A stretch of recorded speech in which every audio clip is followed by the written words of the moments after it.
welcome everyone Hello, to everyone. yes. Thank you so much, Nicole, for coming on to the show. So welcome everyone to KatKast, the podcast where governance meet growth. I'm Katherine, the founder of Katashe Solutions and Secretary General at Access. So over the past decade, I've worked across finance, technology, and mission-driven ecosystems, helping scale startups across APAC while building for public goods. So KatKast is a podcast where we explore the real mechanics of innovation from DAO governance, staking policy to financial inclusion, on chain education, and the future of public goods. So if you care about how systems scale and public goods and who they serve, you're in the right place. So let's dive in. So today I have a very special guest, Nicole Nguyen from APAC DAO, one of APAC DAO. I actually met Nicole way back in 2017. And so that's how long we've both been in the space. We've seen crypto go through bull markets, winters, and now this new space where we're seeing a lot more real world adoption. Yeah. So Nicole's journey captures this evolution so well, from building communities to shaping regional fintech policies. So Nicole, can you give us a little quick intro about yourself? What drew you into the world of Web3 and community building, and what's kept you excited all these years? Okay, thanks for having me, Kat. And a very nice name for the podcast session, and very excited to be on the same podcast with you today. So I'm dialing in from Vietnam. So I'm based in Vietnam. Have been growing APAC DAO for the past 4 years. But as Kat mentioned, we used to meet back in 2017. So I started my very first Yeah. job in Web3 as a marketeer not without knowing anything about tech in general. And Mm. blockchain was even too far fetched back then. It used to be just like scams and all of Yeah. these taboos about MLMs and all of those technologies back then. So I started my first job as a marketeer, working with a bunch of developers, trying to get the technology out to as many people as we can through specific use cases. We talk about gaming use case back in 2016, Mm. so long before the gamified trend fully kicked in 2020. After that, of course, I move on to different jobs. I started APAC DAO 4 years ago as my own baby because I found out that there was a lack of a regional community for people to be more neutral, more well informed about what's been happening in the space, and definitely also a safe and also like a great playground for people to exchange knowledge Mhm. and also like activities in the space. So fast forward, for now we've been growing to 3,000 members plus. We also have a network of over 20,000 people interested in signing up to our emails, newsletter, as well as socials. And now we've been able to work with some of the top blockchain projects in growing their Southeast Asia builders community. So very excited to be here today and maybe have some nostalgic moment with Kat, as well as to shape some of the more forward thinking visions about the space. Yeah, that's awesome, Nicole. I mean, I really admire how you've built a community from scratch, right? And I remember our first event in 2017. I think we had it at the Liquid office in Saigon. Yeah, Yeah. yeah, that was like way long back. Yeah, you were with an innovation center, right? Like blockchain Yeah. innovation group or something. Back then, I think we had a couple of these like blockchain hubs, and then some of them, there we try to get like maybe a small space within a corporate innovation hub so that we would be able to receive like blockchain enthusiasts as well as to host blockchain events. So now, when we have moved to this stage where people have dedicated blockchain hub, this is like a dream come true. Maybe after 7 years down Yeah. the road. And you've built like APAC DAO as like this remote neutral blockchain hub for enthusiasts all over the region. And I'm just curious, like, that some folks in our space tend to be quite opportunistic, right? Like first it was like, oh, gaming, and then they become gaming experts, and then it's a metaverse, they become metaverse experts, and they become AI experts. So there's this sense of like trend jacking, but I noticed you've been very, very consistent with APAC DAO. So Can you share a little bit more about how you wanted to commit to this and why? Yeah. Mm. So I think I believe one of the main reasons for us to start APAC DAO is that we see there's a gap in the, let's say there's a trust and knowledge and information gap in the market. I started APAC DAO from scratch, but technically I've already got a number of friends in the space back then. And then what we did was that, after COVID, people really want to get out of their space, really want to meet people, really want to stay updated with what's happening, in the other countries. Mm. So we started it as a Ho Chi Minh City DAO. So Mm. because we are based in Ho Chi Minh. So we just think that it's cool, just to keep people engaged and informed about what's been happening in Ho Chi Minh. And then it soon kind of spun out into something a bit bigger. So it's like into APAC DAO. And some of the earliest members in the group, they are still there. They are still supporting the event. And I Mm. mean, moving forward, obviously there's opportunities along the way, and there's a lot of appeals to actually do something more opportunistic, as you mentioned, Kat. I think at the end of the day, it's about the core value from day one that sticks us together. So I mean, we have actually tried out different ways to actually have different topics to direct the community members, Mm. but we obviously think that if we want to stay relevant, we need to give people relevant information. So, since then, we've been able to connect with a lot of these notes and Mm. community ambassadors in different countries, and we tend to, of course, like keep this as our DNA. So at the end of the day, yeah, I think that's the members that keep us together, and we will keep expanding to other countries as well. Yeah, and then on the access side, like just to share a bit, like we were set up as society. So Access is the oldest blockchain association in Singapore, and Mm. we're always looking at different models of community building to learn from and grow with. And I recently, went into the rabbit hole of DAOs. And that's why APAC DAO came on my radar because, like, oh, DAOs in Asia is very rare. And so I was curious to know, like, did you think about kind of decentralizing APAC DAO to like local community chapters and let them have ownership by country or sub-region, or do you think it's right now it's just a little bit more of like a very open source kind of coalition where you have early members to drive the activities? Yeah, what how do you see APAC DAO growing? Yeah. I think that's a very good question, and I mean that was also like the curiosity that drove me to try out with APAC DAO. We started as with the name APAC DAO, but we haven't actually gone on a full DAO yet. Mm. So there has been some reason behind it. So Kat, I think what you've mentioned would be the ultimate dream of all of the DAOs. Obviously, we want to be able to self-sustain. We want to be able to have some of these, scalable chapters in different cities and countries. And I've seen so many of the DAOs, they have been able to grow in different chapters, Mm. not like necessarily in a decentralized way, but more like in a sort of decentralized ownership manner that you are able to assign different chapters to different people, and then they can run their own community and chapter. And basically, when there's a common mission, then everyone would come together to support that. Now, when it comes to, I mean, Asia and Southeast Asia, to be more specific, um, at this stage, I think the technology might not be the biggest issue. I mean, with Southeast Asia, there has been so many technologists, so many people who are very early adopters in the space. Yeah.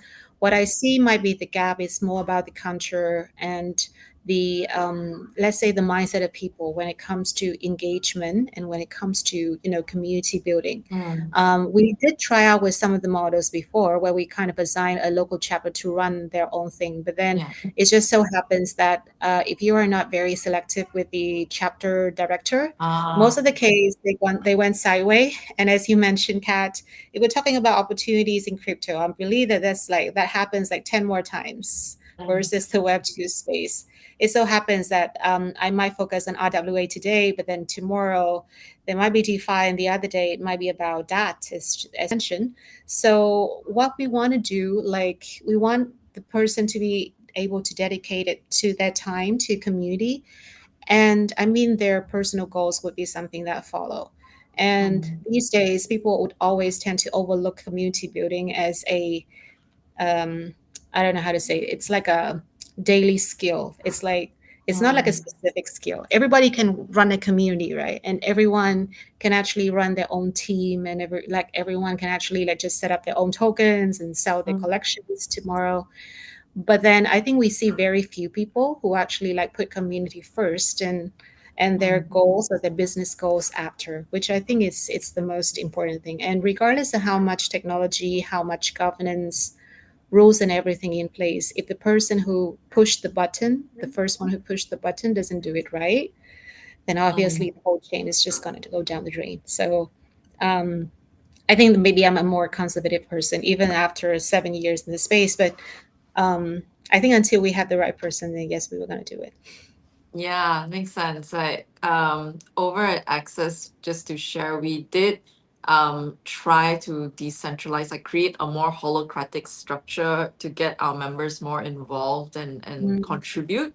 So we did experiment with working groups, but like task force, around a common topic, like it could be anti-scams, or it could be DeFi, or it could be banking. But it, as you mentioned, it depends on the working group lead's motivation and capacity, mm, because a lot of these initiatives are open collaboration and also voluntary. So until you find like the I think that the sustainability, it was the key issue was sustainability. Like until you find some form of revenue generating stream, whether it's by mm, membership subscriptions or whether it's by sponsorships, it's very hard to sustain. That's kind of mm, like been our yeah biggest challenge, I think. mm. Would is this something that you share when you build scale community? I mean, yeah, it has been actually a very tough journey. I think even in bull or bear market, when you want to build a community and you want to stay neutral, because I Ah, think that is, yeah, that's yes. the goal, Kat. Yeah, and I think obviously as an association, and as Access, I believe that we also have the same goal of how to stay neutral and relevant, to the players. And that's more Mm, important because a lot along the way, I mean, there has been a lot of appeal to be actually acquired by another layer one or another yeah. infrastructure, just so that we will be able to be self-sustaining in some way. Um, and when you kind of mentioned about that point, I mean, there was some kind of discussions before about some of the current or existing grant schemes, by different foundations for DAOs and communities. And I Mm, believe that everyone has heard about quantitative funding and QF and retro funding, where we actually reward the community based on what they have been able to achieve.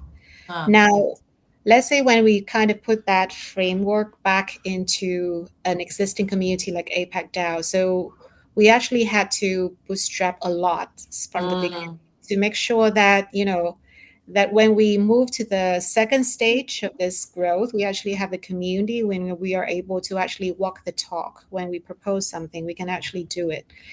But then I see that with the current kind of situation, it's going to be even more like harder and challenging for a new emerging community to actually be able to do that. And not to mention the funding and the sustainability, unless you have already got like an existing fund, in the back. So I mm, think for communities right now, I do agree with you, Kat. It's becoming more challenging to be more self-sustaining financially as well as functionally, in some cases. And a lot of the DAOs, I think they also die down after maybe 6 months or a year. Let's mm, say if they have already accomplished a goal, and basically they have to agree on the next goal of how we're going to be able to do this from here, and or they have to find the next milestone for funding, which Yeah. I think it's also very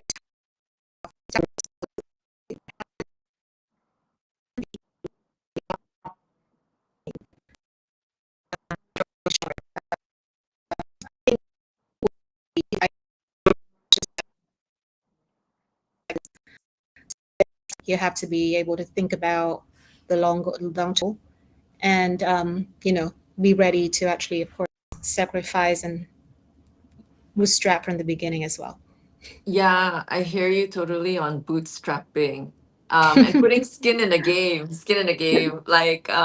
And I love what you said about different community builders or even ecosystem group builders from like L1s and L2s, right? Especially the foundation folks that have their own agenda, of course, to promote their own chain. I was also from a Tesla ecosystem before, so it yeah, you had to exclusively build for that ecosystem, right? That's our mandate. So Mm. how do you actually now that APAC has over 3,000 members, over 1,000 projects you have shared, like what how do you actually balance the interests of these ecosystem builders, right? One person wants to do agenda A, another person wants to do agenda B, C, D. Like, do you just like, okay, welcome all, or like do you have qualifying criteria for them? Yeah. Okay, I do understand where you're coming from. Yes, I think it's also very, it's becoming more challenging to stay neutral, and obviously to be supportive to different partners when you grow your community. So the way that we've been able to do this, I think, I mean, of course, we bootstrap for 2 years, honestly. So back then we actually did not have much funding, so we Mm, mostly rely on sponsorship to basically run the community. So the way that I see is that, I mean, maybe we have so many ways to grow the business, but maybe there are two shortcuts. One is obviously to get the funding from like a big foundation, get mm, enough budget for a year and help to promote their business and so on. The second thing is the way that I chose is to build a community of builders first. And after mm, that, when you have like a big enough where you can actually demonstrate values to the community, and then you are able to actually direct them into different sort of directions. So let's say we have blockchain and AI, we have AI developers, we have Web2 developers, we have also like students, we have the newbies in the space, how they would be able to actually get on Web3 and what kind of platforms or what kind of protocols would be more relevant to them. So I mm. think we were able to actually bootstrap, have we still surviving the bootstrapping phase, Yeah. build the community. The second part is to filter the community. And then when it comes to the stage of growing and scaling, this is where we can actually kind of direct or funnel them into different ecosystem. So I mean, we have always told everybody that we don't belong to a certain ecosystem, so they have to accept the fact that of course we might have to work with a competitor. Uh, and then I think, yeah, this story might not be very acceptable back in the days. When of course when we had the bull market, everyone's just kind of trying to draw out their offending their own territory. But Yeah. now when it comes to, we are coming to like a very close to the moment of truth, hopefully, or like, at the tipping point of where Web3 is going to go from here. I think Mm, we have to admit that obviously we haven't got too many real world use cases or chains of foundations who can actually kind of, immediately or actually bridge between Web 2 and Web 3 or actually have these kind of daily use cases. So instead of doing that, they might have to actually think about how they can be part of a more inclusive space. mm. And if they can show their value, then they would be able to entice more builders and developers into their own ecosystem. So that's the message that I always tell everybody. We didn't start as a exclusive. We didn't start as a single kind of community because we do believe that we are actually we can provide more values if we are more neutral and agnostic. Yeah, I love that you actually had the intention, a strong intention to build to build a community that's pro builder, and then it's community first, right? What the community needs, and then plug in these community needs relevant protocols that would suit this professional, it's me, whether it's so it tied it back to the community first needs at the end of the day, and that's what community building is all about, right? And you kept it open as well. So like I joined the APAC DAO Telegram, and it's very active. Yeah, it's over 3,000 members. Yeah, it's I think the biggest by way of APAC DAO branding, like DAO branding, like I would say it's the biggest one in the region, and it's very inspiring. Like I with access, we unfortunately are gated, so we have members members only Telegram, but I try to make it a little bit inclusive by including alumni, those who have been members but are not active or like not actively paying their membership. I still include them anyway in the ecosystem so that we can still share insights. I think like it's about governance structure. We set up a society in Singapore, and we do have like this revenue structure in place by way of membership fees. But it's we are actually the lowest price. Like I think competitors are like 3x but we've never in the past years of our existence. Yeah, we're in our 11th year of operations now. We've never increased not even 1%. So it's just in the spirit of inclusivity. But I think at the end of the day, I love open source governance and open source collaboration, and I believe that the APEC have that right. I could join without any gatekeeping. I think it's just the same within the Telegram chat. Mm, Yeah. all right. Okay. Awesome. I was gonna say that you talked about this global adoption, right? And there's still a bit of this gap there. But however, this you do play a role in like regional policy or ASEAN Vice Chair gift, and where you convene like central banks, tech innovators on the same table. Like, what do you see is like the biggest mindset gaps in that space when it comes to institutionalization of Web3? Mhm. Yeah. Right. Okay. Can you still hear me okay? Yeah, there's a little bit of crackling sound, but I think it's gone now. Yeah. Okay. Yeah. Hopefully we're back on track. Um, I mean that's a very good question, Kat. And we briefly had a chat before and talking about this institutionalization. And I mean, I really want to hear more about your journey as well, Yeah. because from the time that I know you, I think you have already kind of shifted around the table and you've already played so many different roles in the ecosystem where you actually play different um, like roles where you can be like the layer one, you can be the infrastructure service provider, you can be the association, you can be the entrepreneur. So would love to learn more about that. And when we talk about institutionalization, so apart from my daytime job right now with APAC, I'm actually working or supporting a corporate right now, and Mhm. they're also very early in Web3. So it's a corporate in Vietnam. I'm actually sitting at the office, Ah, and I didn't imagine that I would be able to do this. Maybe like even last year when I think the regulations around crypto in Vietnam haven't made a lot of progress. So things have moved so fast in Vietnam. I think Vietnam would be one of the last players to join this regulatory landscape where we are talking about official regulations around crypto. So the new regulation, so we have a draft one back in March, and the official one was just issued back in September. And starting from next year, crypto assets will be legalized. And for the centralized exchange, yeah, basically you need to have a license to operate in the country, and there are roughly like 5 applicants right now. ah, I mean, the fate of the international exchanges is still open for discussion. So it's gonna happen very soon that people would have to be would have to do KYC, mm, potentially maybe crypto tax. Obviously, they would have to be screened as well and whitelisted to be able to use the services for the exchange, even like with ramping and like payment and etc. So I mean, from the way that I've seen it, I mean, I've been in this space for so long, but then I haven't seen this drastic change in the landscape, like just within 6 months like this. So Vietnam has always been like one of the top crypto adopting market. Yeah. Like unofficially, there's 20 million wallet holders, like wallet users in the country. And we have like 110 million people. So roughly it's like a 10 to 12% of penetration.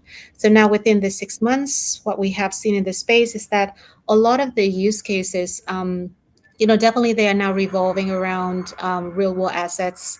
And definitely there's a lot of these like, corporate like PPP partnership, which has been happening. And what we've seen is that this innovation is not just happening, I mean, so there are like, it happens at the corporate level, it happens at the city level, it happens at the country level. So when we talk about institutionalization, I mean, in layman's term, that means more people are joining in the space, and obviously, like bigger players are joining the space. But then, I mean, to the let's say to the details, to the granular details, that would mean that the space is now shifting. The growth driver has changed so much since the Wild West day of crypto. So you and I were talking about that, and Yeah. whether the startups can do anything about it. I'm pretty sure that at this point, basically, there's this gap in the market that we would not be able to fill. Let's say we have the startups at one side, one end of the spectrum, and the other institutions who are launching these bigger projects. Um, there's just one of these fine details that I've seen is that technically before we you cannot really talk with the regulators like just in terms of regulation, but Yeah. now I think the regulators they actually like need to understand the granular details of how systems work and how all of these crypto use cases are functioning. It's in their mission and their mandate to actually understand how this is working, and even with the institutions as well, of course they need to understand how these kind of use cases are going to plugging in into their ecosystem. So within the 6 months we've seen a much better adoption in terms of an educational and knowledge level as well at the with the institutions and the regulators. I don't think I don't say that this is not for all good, but that would mean that we are kind of edging closer towards something like adoption at scale, which I think it might not happen like fast enough without what people just Singapore. I think this might happen from the way that I've seen this Singapore has like the market has very you have institutional players, you have DeFi, while how are they kind of hard winning? I guess that I also so Yeah, to know. thanks for bringing up and sharing and bringing up that question. So to share on my end, the way you segmented the players in Singapore, I think does have a lot of a truth to it. It's I would say Singapore has matured a lot ever since its implementation of the Payment Services Act. So that's why they regulate the digital payment token players from exchanges to like payment integrators and issuing digital assets. And it's I think the biggest narrative right now, not so much the licensing, but the fact that Vietnam is actually going to be issuing crypto exchange licenses to local players is a very big thing. It's big. It's more of the stable coin narrative that's gaining a lot of momentum now, and it's a global narrative anyway. And riding on that, I'd say um, there was a big media news cycle about how some licensed players that have actually, some exchanges that have yet to be fully licensed per se had to exit the market in Singapore, especially their front office operations. So this affects more centralized exchange players. So the impact was that was um, I think Bybit and Binance have now relocated their HQ to Dubai. but the OKX has decided to make Singapore as HQ. So among the top three exchanges, you have OKX as the last exchange standing, and they have built a lot of integrated very well into the Singapore ecosystem. They hired a lot of ex-grad people, so like because I was ex-grad as well, so it felt like I was going to an ex-grad reunion when I saw the news that when I attended one of the events. Yeah, so it's interesting to see the evolution, right? Because back in the day when finance and Bybit and OKX were hiring, it was a lot of like they came from China, so it's very strong like Chinese mainland kind of base. But then they hired a lot of remote staff, and then now they're kind of like centralizing into like specific hubs of operations. Yeah, so yeah, being Dubai and Singapore, so it's quite interesting. We're seeing a bit of that flight there. But Hong Kong also is actually picking up, yeah, because they're becoming quite open too. So from a policy lens, I'd say that Singapore is the most mature because it's had the most um, it's had more time to develop and implement policy and legislation. Dubai is still more like a bit wild west, like, hey, welcome all in one, and we don't care. Not to say that we're just extra friendly. So some things they may say yes to, maybe MAS won't say yes to. But I think it's a matter of catching up, a catch up game whereby at some point the regulations will mature in those jurisdictions, and then maybe we can see some correction. Yeah. But I think ultimately, when it comes to public-private partnerships, Singapore has a very structured way of doing it. So with access, when we engage with regulators, it's always a consultative-led approach. So MAS will issue a consult, and then all the associations gather together and like start drafting, collate the industry feedback and start drafting and then submit. And then it's a very, yeah, step by step. But what I want to do as Katashe as a venture builder, it's been 2 years of operations now as an entrepreneur, really. And new ventures take a lot of skin and bootstrapping in the game. But what I want to do is really convene the industry more proactively. So not just wait for MES to come and say, give me this consult feedback, but rather proactively engage all the industry players, whether it's regulators, academia, media, industry associations, collectively across a common topic that people can rally around, and it's got to be like a pain point. It's either anti-scam because Singapore has, I think it's the highest per GDP capita scam nation on the planet or something. It's like we lose more money per citizen. Yeah, I'm not sure about Vietnam though, but almost everyone I know here got scammed. Either crypto scam or like a banking scam, but it is a nationwide pain point. That and also like a lot of tech for good initiatives is quite big here as well. Yeah. That's pretty eye-opening, though. I think we've always thought that it's so safe in Singapore. Nobody is going to take I other know, people's right? money.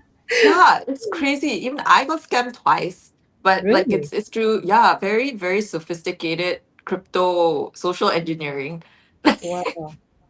Okay. Yeah, I was so protected in the Telos ecosystem. It's not funny. Like no one gets scammed there. But in the Ethereum ecosystem, it's crazy. Like just Okay. the yeah. What about you? Have you ever had like scary scammer experience? Like people, I mean, spoofing, phishing, like that's all the normal stuff. But in our space, it gets more. I Yeah. mean, if you're in the space long enough, getting scam is part of the experience, right? Yeah.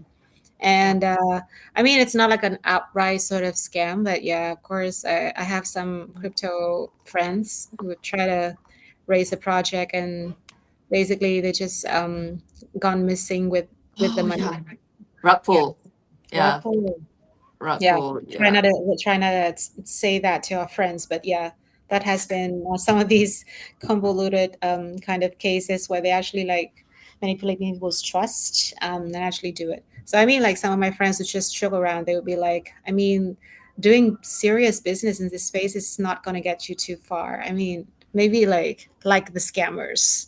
So it's basically very tough to actually like see some people who are still kind of be in the space for long, who haven't even gone MIA, and who are still in the space and still have some money to run the business. So I think we're pretty lucky. It's still Yeah, fortunate. we yeah, we're pretty blessed. Yeah. I had I had Sharon on the show earlier, I think 2 episodes back, and we had a interesting talk about her journey with HQ, and her company ultimately being acquired by Gnosis DAO, which I thought was Mm. fascinating, the first DAO acquisition.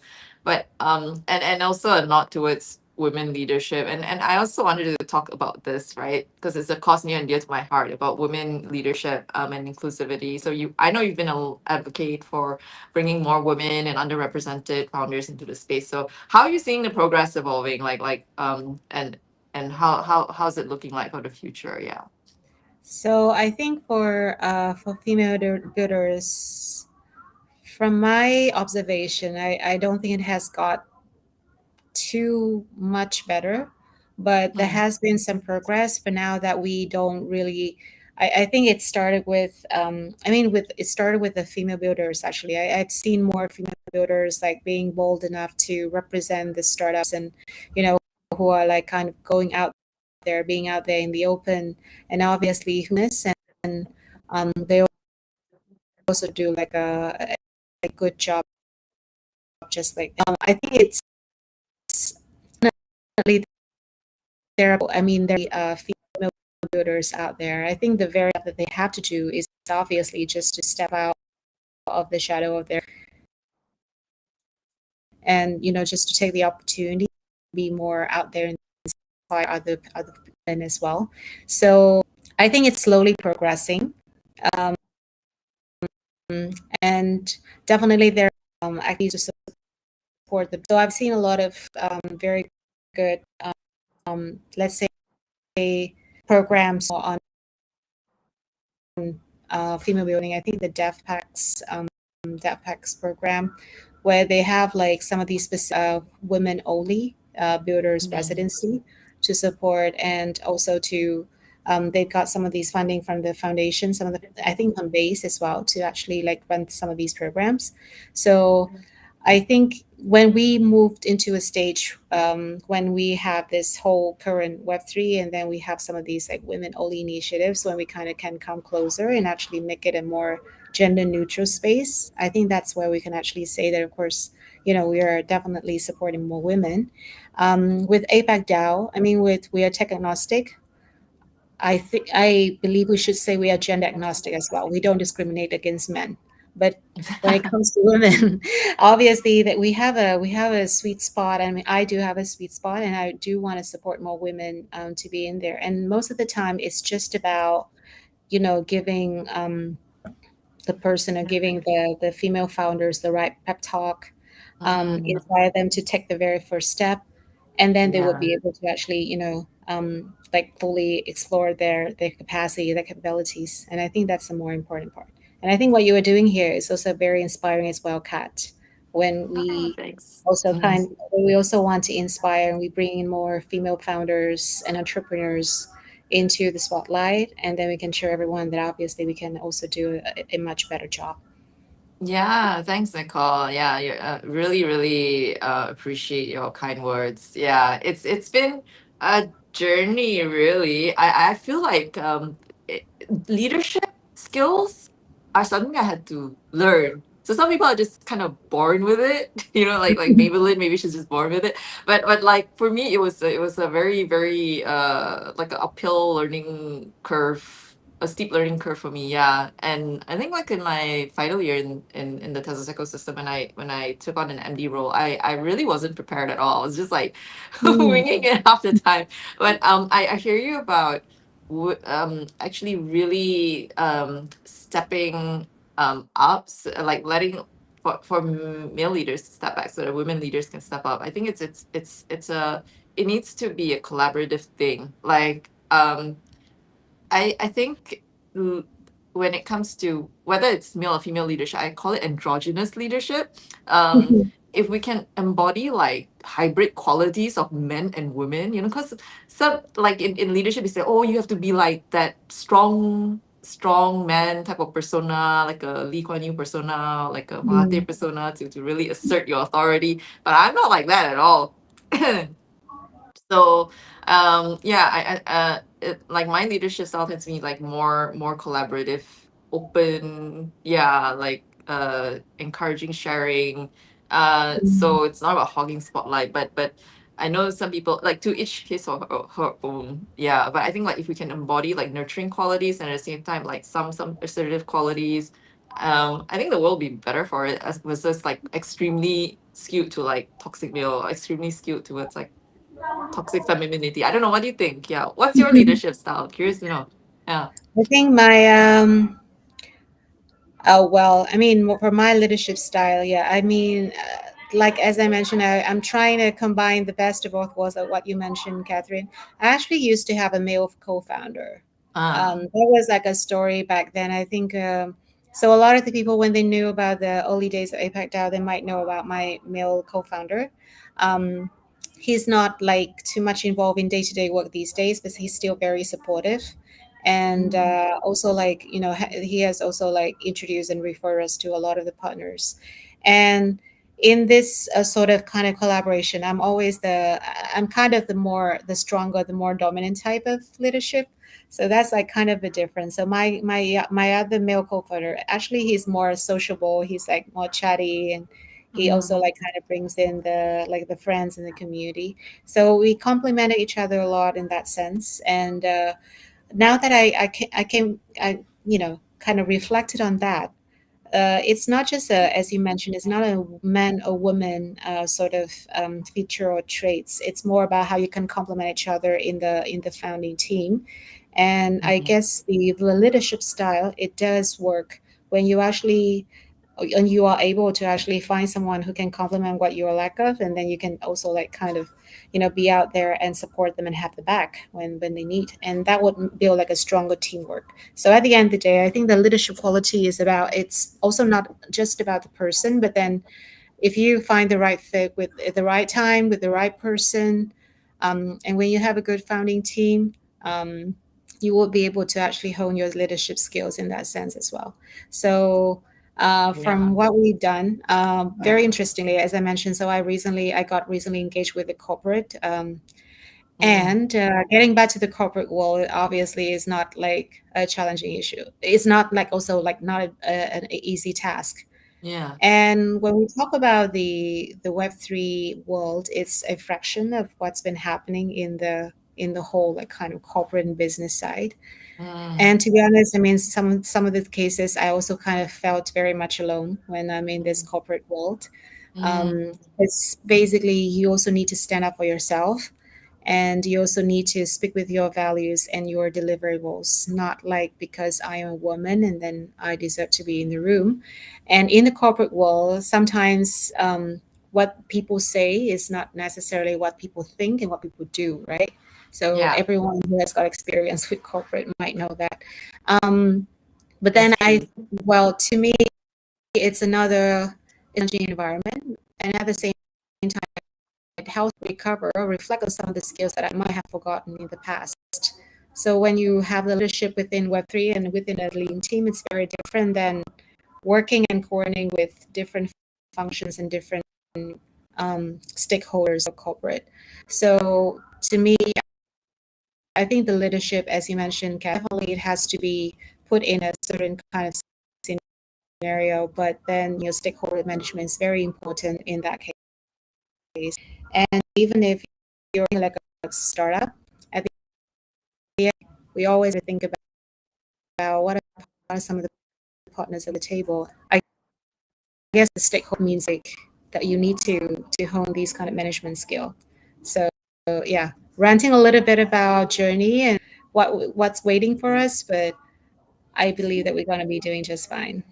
Yeah, wow. Thanks for sharing. Yeah, I appreciate the vulnerability. It's a real thing. Like politics is a real thing, and it's like some people treat it like a game, like a leadership game. Like my my co-founder, he has 50% of the shares in Katashe, right? And he's my husband, and Mm. he's also very strong leader in his own field. So whatever you just said, like he he lives that reality, and he Mm. treats it like a game in a metaverse or something. It's a Like I'm mobile. like, this stresses me out. This Mm. political arena stresses me out. And when I'm in the arena, I feel the pressure, right? To kind of read rooms and read minds, and have that perspective, and like show the results. And actually, a lot of the time, the stakeholder management happens before the meeting even starts. It's the trust, the relationship building, all that rapport, and yeah, and I think he's able to see like because to him it's a chess game also. So it's like plan 5 steps ahead, and then like I see the game, how it ends, all the permutations. I'm like, okay, very good. Like I'm just gonna go like watch my favorite drama now. But it's really, it's a thing. It's really a thing, and I think I wish you all the best in your corporate journey. It sounds exciting, and you're managing so many projects at the same time. I don't know how you do it. How do you even find the time? I mean, we will always have the time when we find the values in what we are doing. So yeah, I mean, I'm just giving you maybe some dark side about the job, but I mean, there are some exciting part about that too. That I believe that we are hoping we are able to get this our corporate on the way to become like a blockchain, like a key blockchain player in Vietnam and in the region, which I think is comes a challenge and also a lot of excitement as well. Yeah, it's interesting how you're straddling like both worlds. So you're in the Insti space, like for blockchain adoption, and then at the same time you're also running a grassroots, like a grassroots community.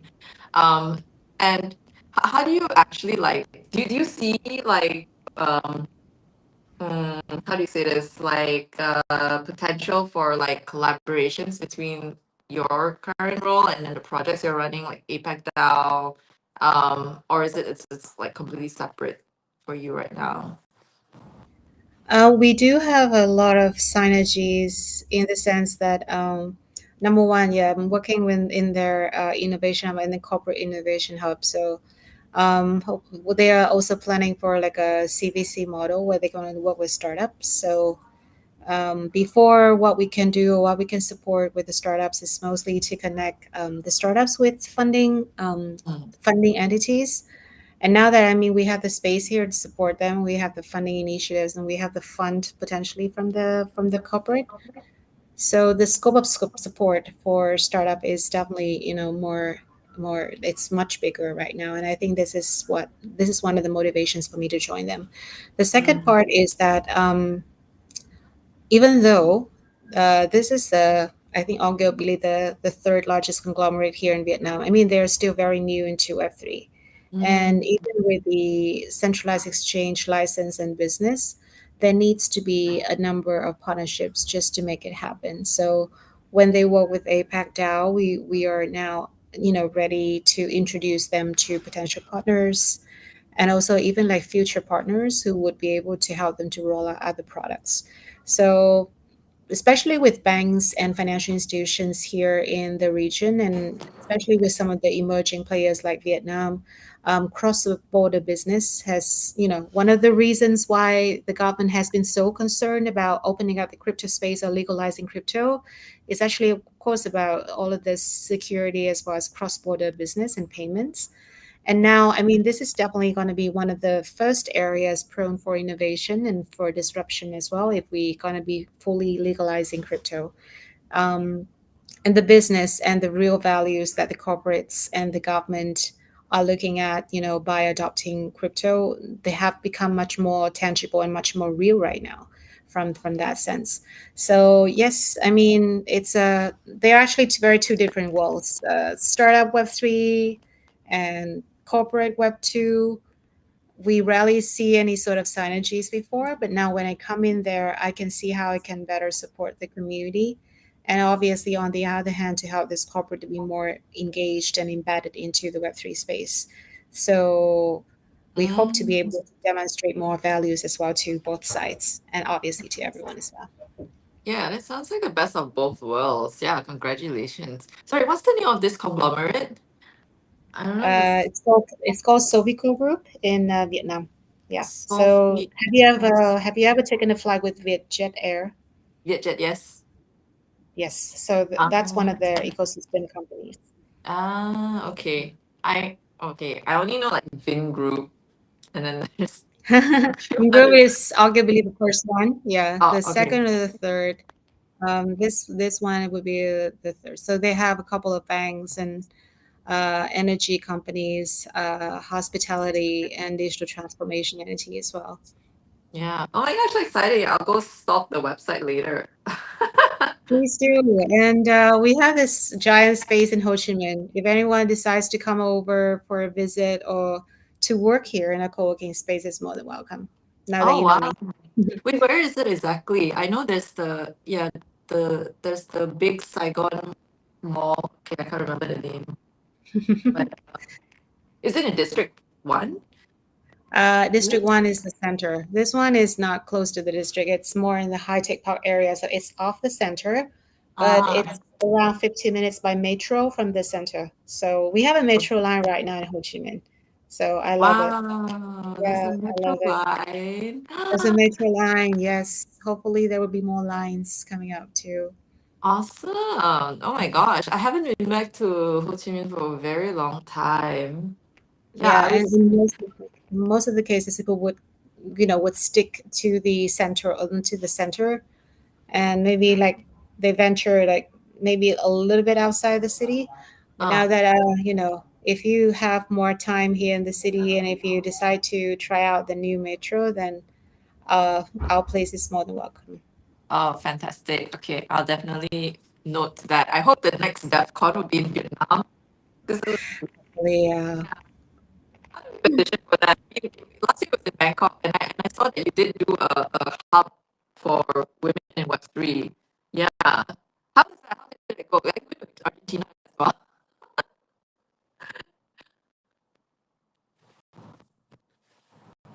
We actually had, yes, so we ran that Women in Web3 hub. So there will be one more Women in Web3 hub in Depth Connect, but I think that's going to be run by someone else. So Okay. with the Women in Web3 hub this time, I mean, it was pretty, so it was very vibrant. We were able Mm. to actually pull together 10 different communities, women-led communities in different countries and regions. And then each of Mm. us was delivering a different topic, definitely with more focus on women empowerment and some of the initiatives that we wanted to do. We actually also have like a career um, section as well. And we have like a whole, I think, half day for career orientation, and career opportunities for women.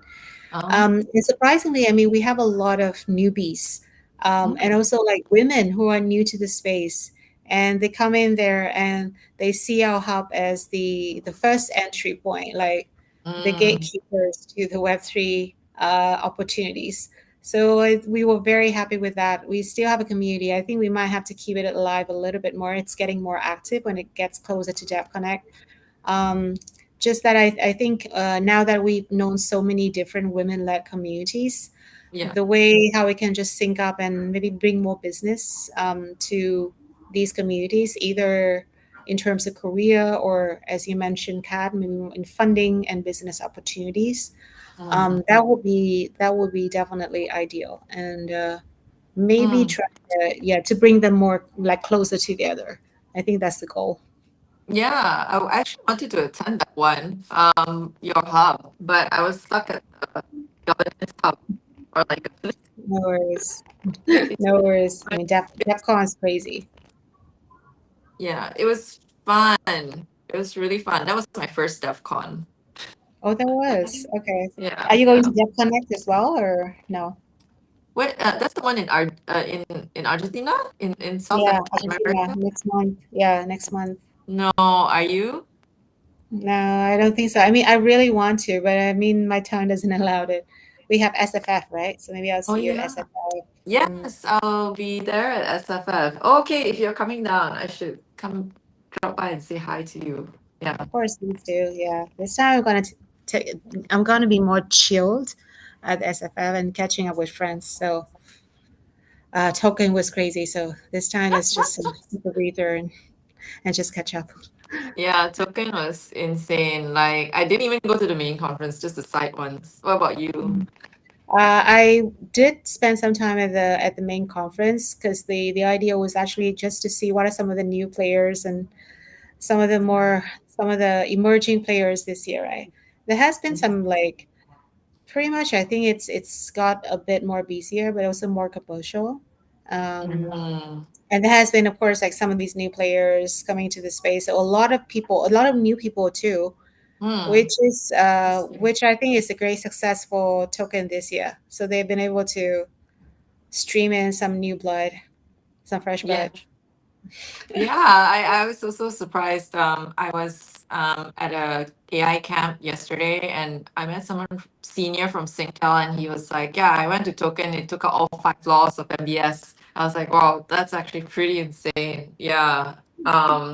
But anyway, like I was gonna say, this is a good segue to what's next for you, for APAC Down, for your role in Sino. Sorry, what was it? Sophie. I can't Sovico, remember. yeah, no Sofico. worries.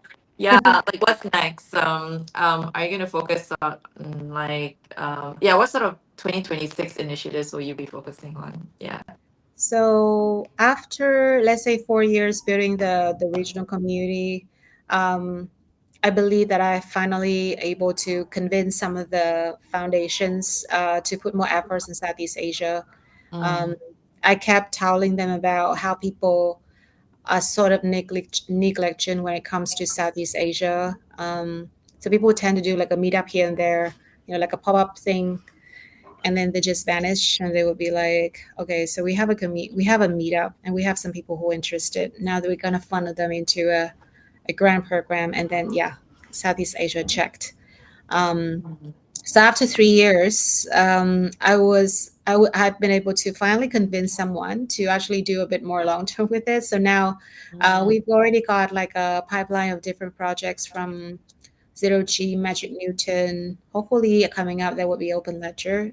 Just to do more, um, like a more structured and a more thorough and a longer term initiative in Southeast Asia. So starting with the meetups for sure, yeah. then and Stella as well. So they're also looking at Mm, doing some Southeast Asian activation. And now that people have known about Southeast Asia, so they just don't think about just Vietnam or just Malaysia or just Singapore. They're thinking about 2 or 3 countries where localization and some efforts at local grassroots community needs to be built. So I believe that this is a success for us. And one of the, of course, the initiatives next year is just to you know, keep telling people about this, convincing people that they need to go to Southeast Asia and they mm, need to go to different like and spend efforts with the local communities and spend more efforts over there, build up something tangible, and then they would be able to have a more self-sustaining community. So that will be my number one goal still to advocate for Southeast Asia. Number two, nice. with the institutional. So this is one of the clients that we're working with, and our goal is obviously just to introduce this partner to as many other startups and vice versa, how we can actually support the startups with their facility and resources. And moving Mm, forward, obviously, we want to work with more corporate clients in that sense as well. So we are kind of not deviating from what we are doing, but what I see is that we are trying to source more resources for the startup founders. And mm, apart from the conventional foundation and grant program, etc., and so on, now that we have already got more clientele and more interested parties in the space, the key part is actually, how to create business and how to match this sort of founders with these corporate clients. So that will mm. be the second goal that I have in mind for APEC DAO next year. Wow, exciting stuff. Like the grant matching programs is definitely a big need in this ecosystem for us. And I'm thinking like if there's a way where Access Singapore can collaborate to amplify your initiatives, especially around like Southeast Asia, like ASEAN wide programming, long term programming. Because I, for one, as an ecosystem builder myself, believe in long term programming, like multi year frameworks. That's how I think in terms of yeah, sustainable ecosystem programming. And if there's a way for us Mm, to like even like yeah amplify it in our communities, let me know. Yeah, we can cross share your initiatives and get more that would eyeballs be on. great. Yeah, Yeah. that would be great. So actually, we are organizing some study tours for companies going to Ho Chi Minh as well, because we're going to be having two mainstream conferences in Ho Chi Minh in December and sorry in Mhm. November, and then in Hanoi in December. So we have one economic forum in Ho Chi Minh in November, and there's another fintech focused event as well in Hanoi. So would be more than happy to share this information with your members and see if anyone's coming. And this year, Ho Chi Minh and Hanoi, they have a big agenda on digital assets, which I think would definitely Mhm. suit it, with Yeah. access members. Sounds fantastic. Okay, I realize that we are at time, so I'm gonna yeah. Thank you again, Nicole, for your time on the show. It's been amazing learning all about Web3 ecosystem building here in Asia with your first first person view in building out a community from scratch through APAC DAO. So I think if anyone wants to follow, I mean, I can link up. Is APAC DAO Telegram still open? I think like it is, It right? is open, yeah. The Yeah, Telegram is open. People can search APACDAO and you can find us on Telegram. awesome. Yeah, I'll link it in the show notes as well. Okay. Let's have a quick chat and debrief after. But to all viewers, thank you for watching. Thank you, everyone. Thanks. Bye. Bye.